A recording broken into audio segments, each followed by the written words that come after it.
اگر وہ میرے ساتھ تعاون کرتی تو شاید یہ نہ ہوتا، اور اگر تم نے قبل از وقت مجھے حالات سے باخبر کر دیا ہوتا تو بھی نازو کے بچاؤ کی کوئی صورت نکل سکتی تھی۔ کمال احمد نے سرد لہجے میں کہا۔ میں سمجھا نہیں، کیا تمہیں علم تھا؟ نہیں، کمال احمد نے خود کو سنبھالتے ہوئے کہا، لیکن ایک باپ کی حیثیت سے میرا شفقت بھرا برتاؤ شاید نازو کو زبان کھولنے پر مجبور کر دیتا، لیکن تم نے حراست والی بات کہہ کر گویا تمام راستے اس معصوم کے لیے بند کر دیے تھے۔ حوصلے سے کام لو میرے دوست، جو ہونا تھا وہ ہو چکا۔ رحمان صاحب نے نرم لہجہ اختیار کیا۔ ابھی ایک فرض باقی ہے تمہارا، تم چاہو تو نازو کے خطرناک جرم کے سلسلے میں، جس کا اب کوئی ثبوت تمہاری فائل پر نہیں ہے، مجھے بھی ملوث کر کے تفتیش کی خاطر حراست میں لے سکتے ہو۔ اگر تمہاری اجازت ہو تو میں نازو کی لاش کو پوسٹ مارٹم کے لیے نہیں، اگر تم ایک ہمدرد دوست کا کردار ادا کرنا چاہتے ہو تو نازو کے ساتھ ہی اس معاملے کو بھی یہیں ختم کر دو، ورنہ اس کا اثر میری شہرت پر بھی پڑ جائے گا۔ ٹھیک ہے، تم نازو کو اپنی مرضی سے دفنا دو، مجھے کوئی اعتراض نہیں ہوگا۔ ایک بات اور، کسی کو اس بات کا علم نہ ہو کہ میری بچی نے خودکشی کی ہے، ورنہ لوگوں کی انگلیاں اس کے کردار پر اٹھیں گی۔ اسے تم ایک مجبور باپ کی التجا بھی سمجھ سکتے ہو۔ حوصلہ رکھو، یہ راز میرے سینے میں دفن رہے گا۔ اور تم؟ کمال نے زیدی کی طرف دیکھا۔ کیا میں تم سے بھی یہی امید رکھوں؟ آپ شرمندہ کریں کمال صاحب، میں ایس پی صاحب کے کسی بھی حکم سے باہر نہیں ہوں۔ کیا اس وقت میرا یہاں رکنا مناسب ہوگا؟ رحمان صاحب نے کچھ سوچتے ہوئے پوچھا۔ نہیں، تم اس وقت چلے جاؤ، لیکن 2-3 گھنٹے بعد نازو کی میت کو کندھا دینے کی خاطر ضرور آنا۔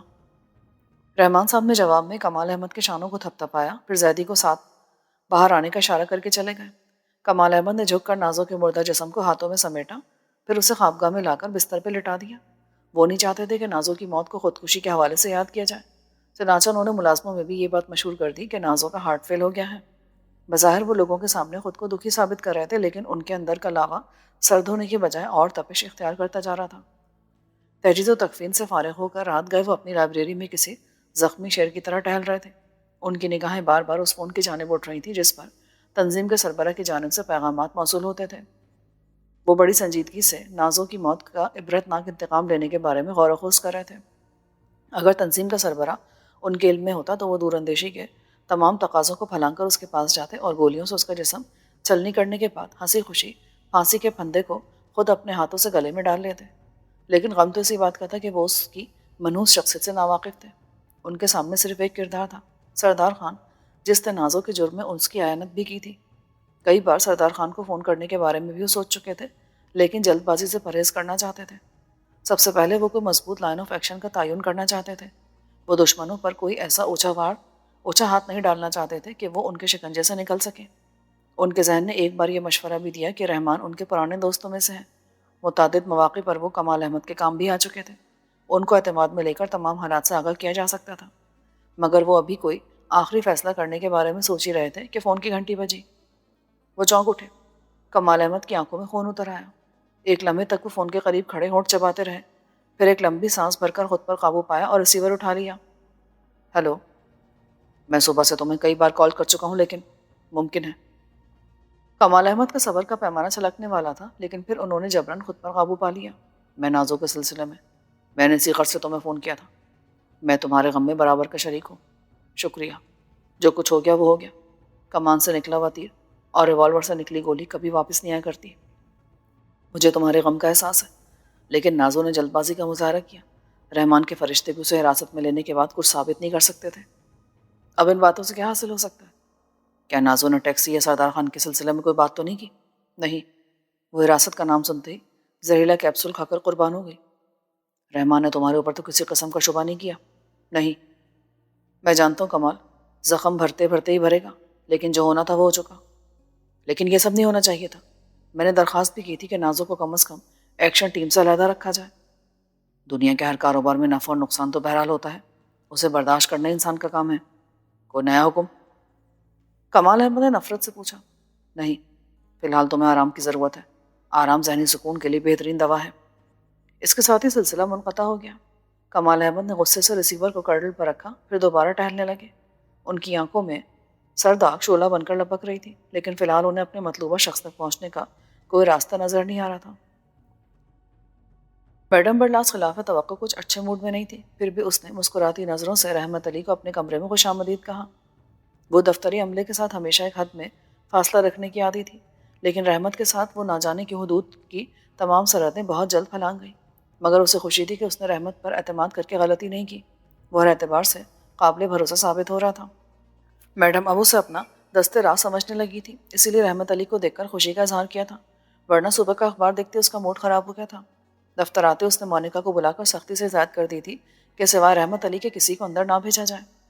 رحمت نے میڈم کے چہرے سے اندازہ لگا لیا تھا کہ وہ اس وقت اچھے موڈ میں نہیں ہے، خود اس کا موڈ بھی خراب ہی تھا۔ نازو کی موت کی اطلاع نے اسے اندر سے ہلا کے رکھ دیا تھا۔ وہ میڈم کو اس کی موت کا ذمہ دار سمجھ رہا تھا، اس لیے کہ میڈم نے اس سے کہا تھا کہ کسی نادیدہ دشمن نے اسے نازو پر نظر رکھنے کی ہدایت کی ہے، اس لیے وہ کسی وجہ سے پولیس کی نظروں میں آ گئی تھی۔ ہدایت میں یہ بھی کہا گیا تھا کہ نازو اگر قابل گرفت سمجھی جائے تو اسے راستے سے ہٹا دیا جائے۔ آؤ بیٹھو، میں بھی تمہیں یاد کری تھی، یہ خوشخبری سنانے کے لیے کہ نازو اب اس دنیا میں نہیں رہی۔ نہیں، تم غلط نتیجہ خاص کرے ہو، اسے میں نے کوئی نقصان نہیں پہنچایا۔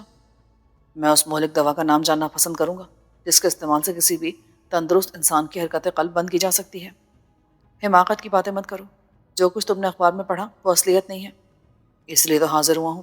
اصلیت کیا ہے یہ آپ سے بہتر اور کون جان سکتا ہے؟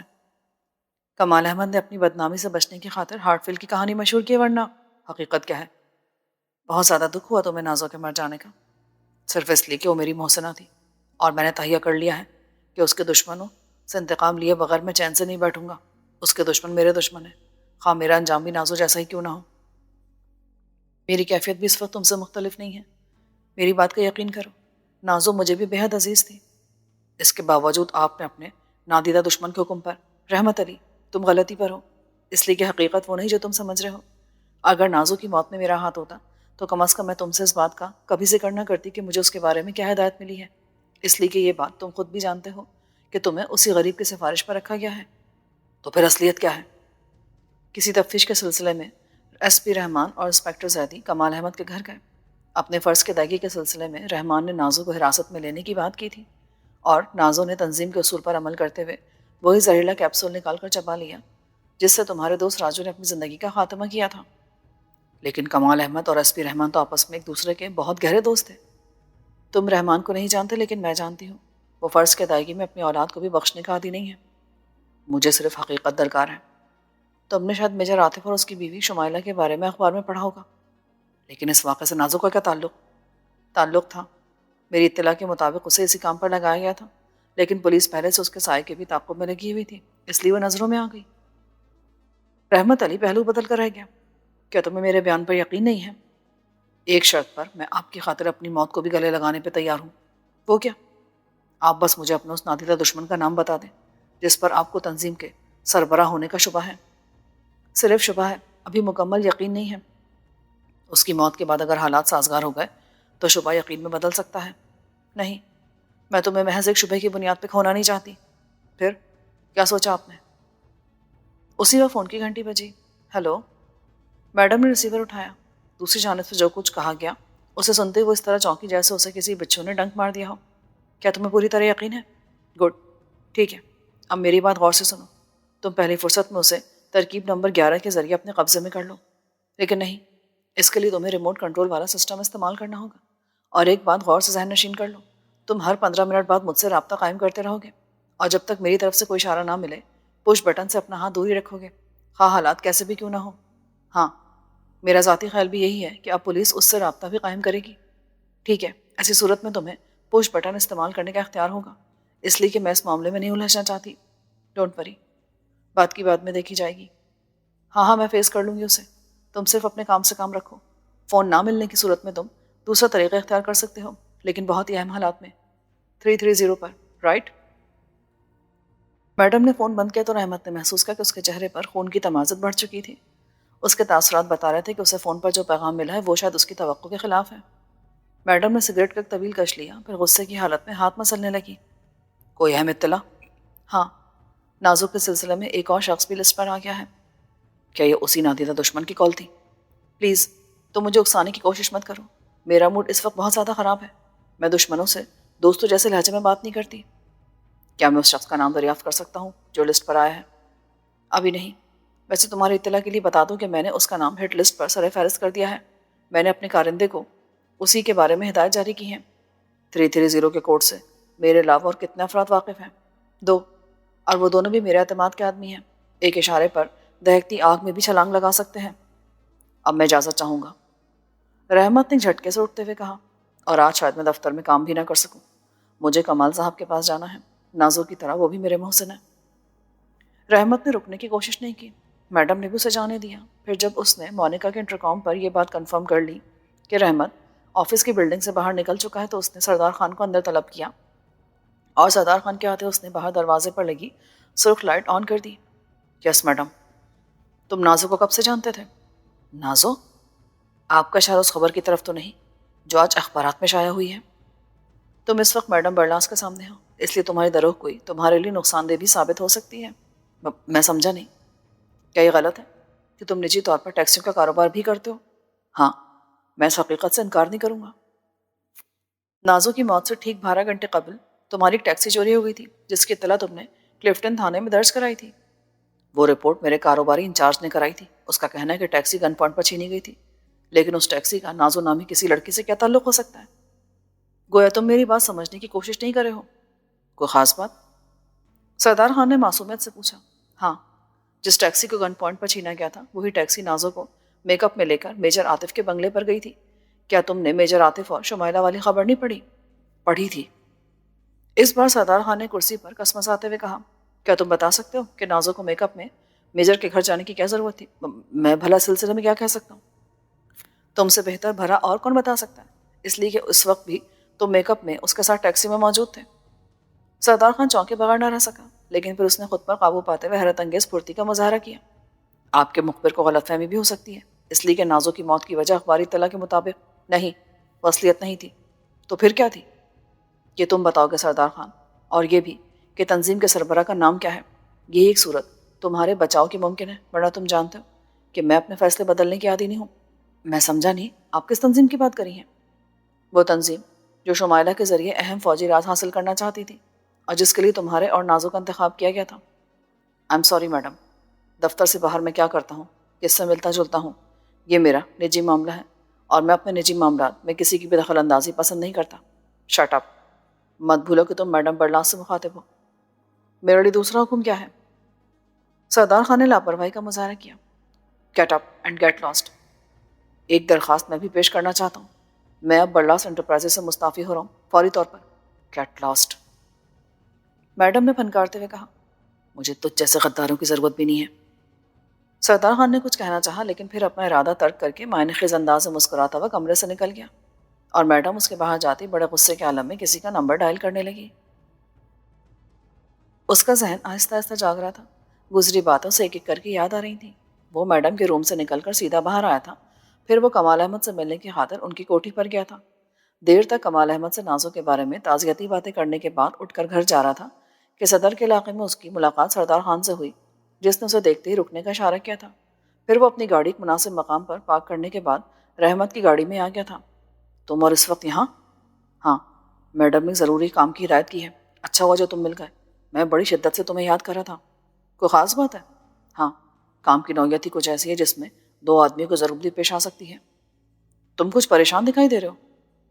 رحمت نے سردار کے چہرے کو دیکھتے ہوئے کہا، گاڑی ہاکس پے کی طرف لے چلو، وہاں ہمیں ایک پارٹی سے ضروری ملنا ہے۔ اس نے سردار خان کے کہنے پر گاڑی کا رخ اس کے بتائے ہوئے راستے پر موڑ لیا، حالانکہ وہ اس وقت سیدھا گھر جا کر ریسٹ کرنا چاہتا تھا۔ نازو کی موت اور میڈم کی گفتگو نے اس کے اعصاب کو جھنجھوڑ کے رکھ دیا تھا، لیکن سردار خان کو چونکہ وہ اپنا محسن مانتا تھا، اس لیے اس کی بات سے انکار نہ کر سکا۔ ان کے درمیان ادھر ادھر کی گفتگو ہوتی رہی۔ پھر ماری پور سے سنسان روڈ کی طرف جاتے ہوئے سردار خان نے جیب سے سگریٹ نکال کر اسے آفر کی۔ رحمت مستقل سگریٹ پینے کا عادی نہیں تھا، مگر اس وقت اس نے ذہنی سکون کی خاطر جلتا ہوا سگریٹ اس سے لے کر ہونٹوں میں دبا لیا۔ سردار خان نے اپنے لیے دوسرا سگریٹ سلگا لیا تھا۔ سگریٹ کے 7-8 کش لینے کے بعد ہی رحمت کو یوں لگا جیسے اس کا ذہن غنودگی کی کیفیت سے دوچار ہو رہا ہے، لیکن اس بات کو اس نے کوئی اہمیت نہیں دی۔ حالات کے پیش نظر وہ محض تمباکو کا بھی اثر ہو سکتا تھا جسے وہ اپنے ذہن پر محسوس کر رہا تھا۔ کچھ دیر بعد اسے یوں لگا جیسے وہ ڈرائیونگ نہیں کر سکے گا، چنانچہ اس نے گاڑی روک کر اسٹیئرنگ سردار خان کے حوالے کیا اور خود دوسری سیٹ پر آ گیا۔ کیا بات ہے، تمہاری طبیعت تو ٹھیک ہے؟ کچھ نہیں، یوں اس ذرا ذہن الجھا ہوا ہے۔ مجھے معلوم ہے تم نے نازو کی موت کا کچھ زیادہ اثر لے لیا ہے، شاید اس لیے کہ وہ میری محسنہ تھی، اور کمال احمد نے ایک بار مجھے پولیس کی دسترس سے نجات بھی دلائی تھی۔ اس نے سیٹ سے ٹیک لگا کر کہا، آج میں جس پوزیشن میں ہوں اس کی بنیادی وجہ نازو ہی تھی۔ میرا مشورہ کہ تم سگریٹ بجھا دو،